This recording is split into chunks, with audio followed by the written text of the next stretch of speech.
So this video is for all you THRUSTMASTER TCA Boeing yoke owners with this totally annoying fault on the roll axis. And I know there's a lot of you out there, and I also know it probably drives you as nuts as it does me. Trust me, I've tried sticking magnets to the back, I've voided my warranty by taking it to pieces and unplugging connectors, but nothing seems to work.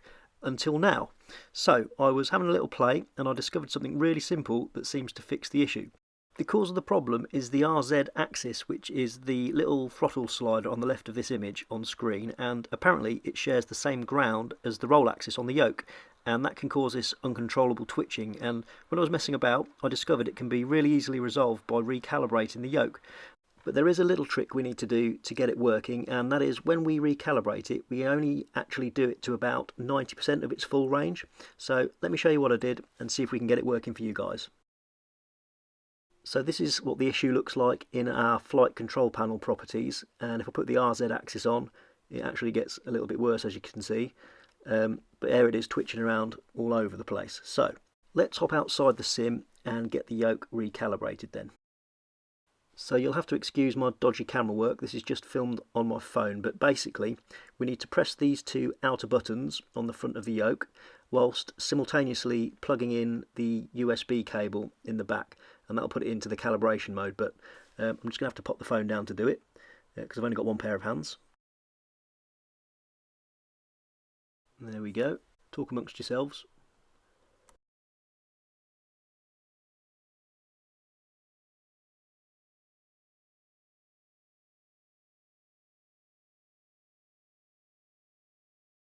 Right, so once you've done that, if you've done it correctly, the Xbox button should start flashing on the left hand side. There we go, and that means it's ready to calibrate. So basically we just press it once and it'll start blinking faster. There we go, and now we are ready to make some inputs on the yoke.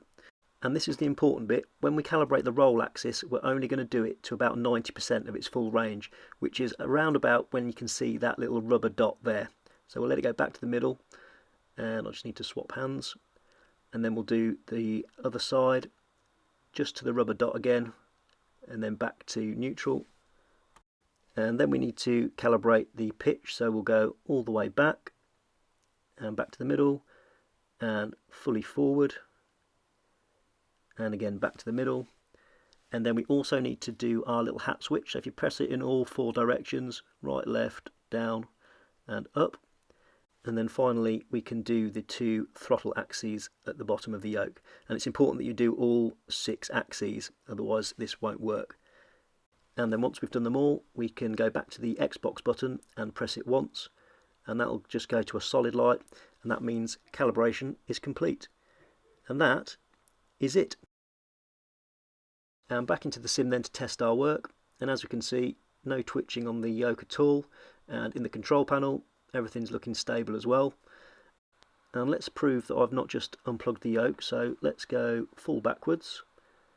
There we go, and back to the middle, and we'll go full forwards, and back to the middle, and we'll go full right, and back to the middle, and also full left. There we go. And the true test, the little throttle lever on the left hand side, this is where it always goes wrong. Let's put that on, and again no twitching whatsoever, and we can see in the control panel the RZ axis is on full and everything is remaining stable. I am so happy, I can't tell you.